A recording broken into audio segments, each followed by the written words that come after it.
Hey guys, welcome to the Brick Separator. So today we're going to be taking a look at my custom Lego guns.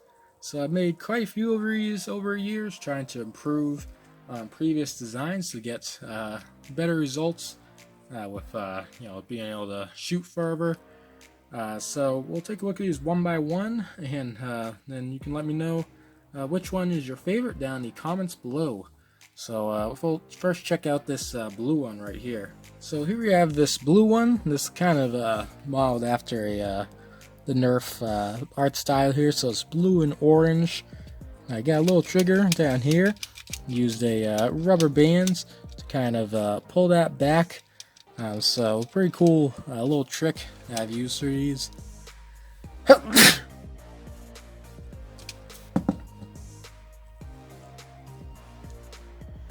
So here we'll look at the first one. So this is kind of modeled after the Nerf color scheme. You got the blue and orange. So you have a trigger down here. So that springs back into place. It's actually controlled by this rubber band here. Kind of just pulls it back after you pull the trigger. So that kind of cool how that works. Handles all brick built on this one. Regular up and down brick building. So everyone's got a little more technical, advanced. But this one is just plain and simple. There's a couple stripes there. This is where the darts can come out. So I actually use the Nerf darts here, and this just would go in here, and then that would shoot out with these. So they all shoot about the same, actually, same distance. So at least most of them shoot about the same distance, except for one of them. But it's about 30 to 40 feet. From what I remember, just based off of a test that I did. It's pretty good for consider this a Lego gun, I think. So it was definitely pretty hard to achieve that. It needs to be built pretty sturdy to handle the force of the plunger. So that's always tricky. The plunger, you just pull this back, and the rubber bands would pull it forward. Those would get attached to these little knobs over here, and you pull it back. It'd be a lock that goes in there, it locks into place. And when you pull the trigger, you undo the lock, and this goes flying forward. So that's how you get your shoot-in action there. This one actually is not working right now. Some of these, with these Lego guns, they definitely require a lot of maintenance for when you go to use them. So not really reliable, but I'll show you one that does shoot in a little bit. So I think this is a pretty good first attempt. I did do other ones before this, but this is the only one I still have built. So I believe this is the next one I did. This one is supposed to be a sniper rifle, so definitely this is supposed to be more for distance. Used brick built bullet there instead of the Nerf foam darts. You got, whoops, just broke it. But there is a trigger here you pull. This one was a little interesting how it's built, because actuation point is so much farther ahead, so I had to have a really long fin there, pull on it. Kind of took apart the back part of this, so they coming apart sometime soon, so definitely not something I'm going to keep them apart. It's tying up a lot of my bricks. But the bolts would load in here. If you see, it's kind of a yellow piece there, and that would kind of get stuck behind a loaded bullet, and then that is connected to a rubber band, which kind of charges up the force here. So this one, you have this interesting little lock system here.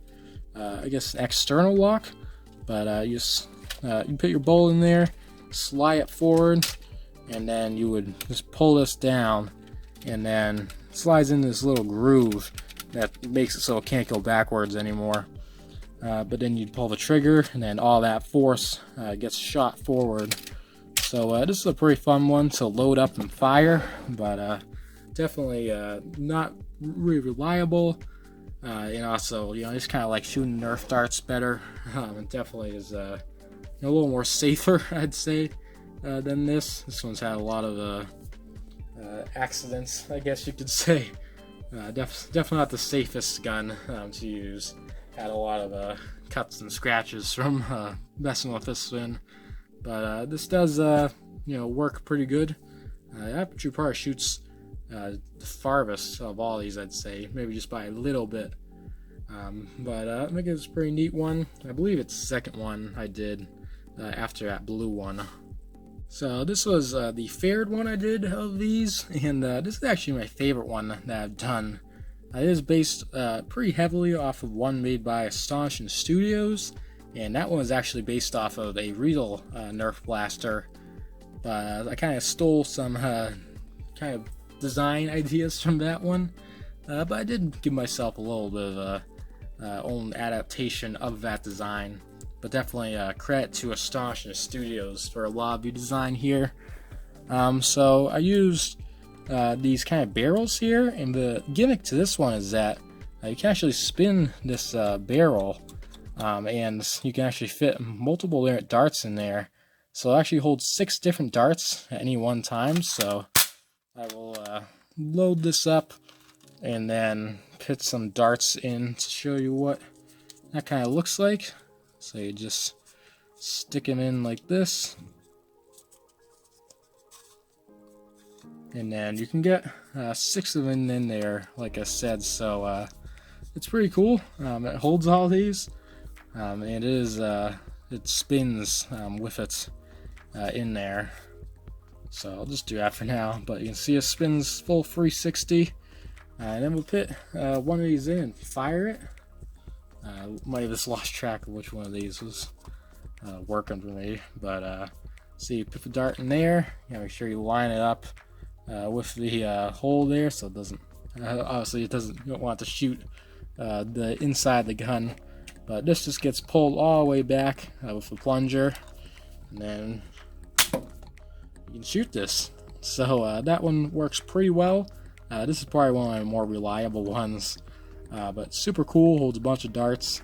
Really cool, pretty strong, sturdy. Trigger here, a little bit different too.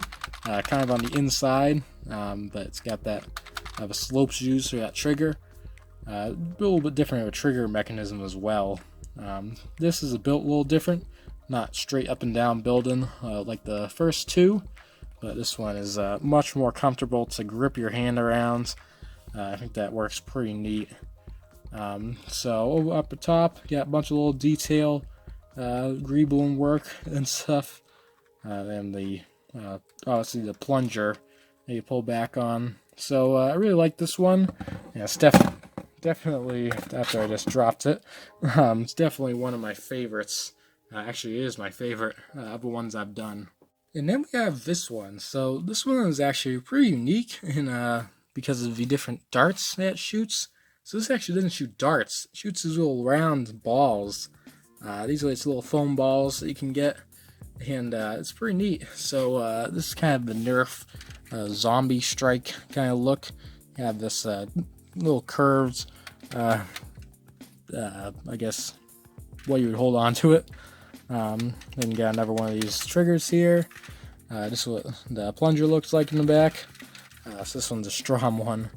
You got that pattern there. It has this kind of cage design, so this took a while to figure out how to make this work. But this cage is pretty neat. But basically, there's a little open top, and you just drop the balls in to load them up.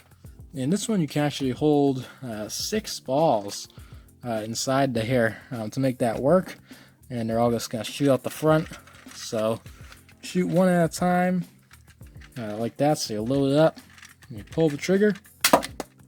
And then this one shoots pretty strong, actually.